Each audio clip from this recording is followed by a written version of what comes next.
Well, listen, as it relates to what Malcolm Jenkins said as far as the owners, I absolutely agree because football is all about wins and losses. That's what they preach, right? Yep.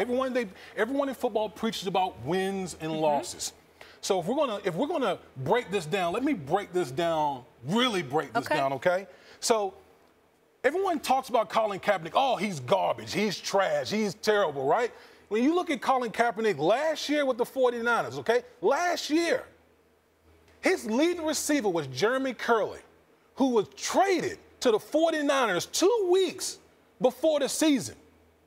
And now you want to talk about the personnel that Colin Kaepernick had to work with. And we always say football is the ultimate team sport. You're only as good as the next guy that you're playing with. Colin Kaepernick had Jeremy Curley, Quentin Patton, Torrey Smith. This is not the Torrey Smith from Baltimore. This is a different Torrey Smith. Rod Streeter, Chris Harper, Aaron Burbridge.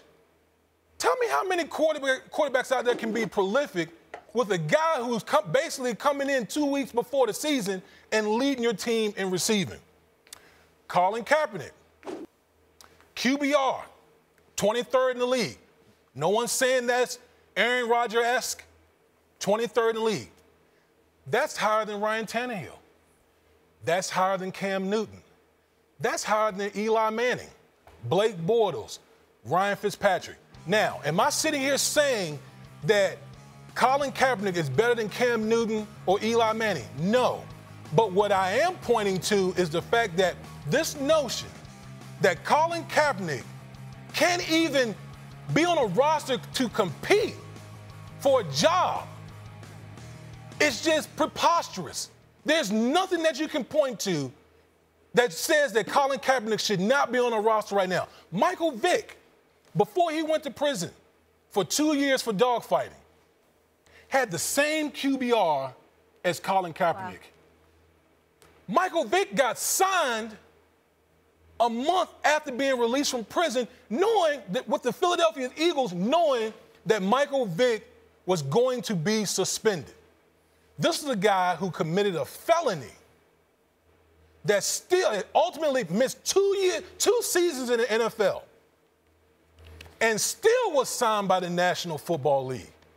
And you're going to sit here and tell me that Colin Kaepernick, who was the same age as Michael Vick when Michael Vick got signed, can't even get a job, can't even be a backup in the NFL, can't even compete for a starting job in the NFL? Go ahead, Mac. It's just preposterous. That was, Damian, you're spitting hot fire. Well, that's what I do. Michael Vick gets a job after committing a felony, and Kaepernick, when you really think about what he's protesting, is protesting felonies committed against people by bad members of law enforcement. Obviously, you can't paint law enforcement with one brush.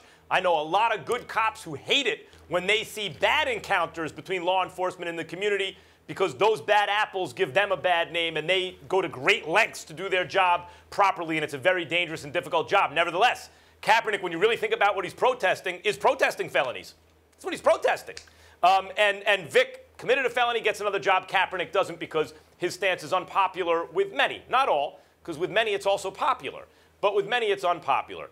The NFL is a conservative league. I'll pick up where I left off last segment, Stephen A. It's a conservative league. I don't just mean in terms of its politics, which is also true because it has its roots. It's a military game that has its roots at West Point, right? So its politics are also conservative by and large. Those are the owners. But it's conservative in the sense that it wants the status quo to remain as it is because the NFL is on top. And huge businesses that are on top don't want a lot of change. The status quo benefits them. So in addition to its politics being conservative, I think that's true compared to the other major sports, it also wants to behave conservatively to protect its turf. And my point about like injuries and such, that they need to really look into longer horizons, farther horizons, to try to protect their long-term interest, even if it's at the expense of the short-term interest.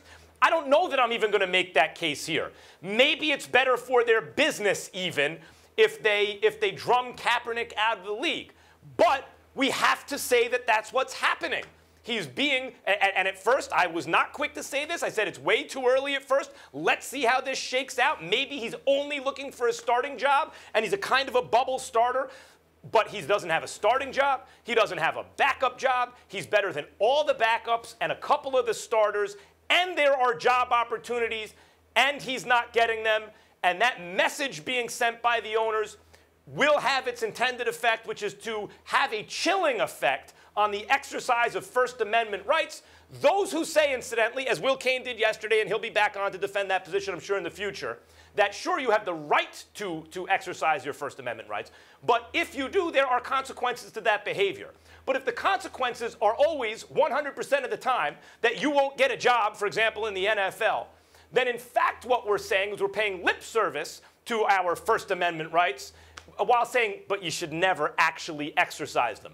Colin Kaepernick exercised his. This is the sacrifice. This is the price he's paying, hopefully so that not only does the issue get addressed, at least there's more focus on that issue than there was, but also that in the future, maybe another player will not have to pay the price that he's paying.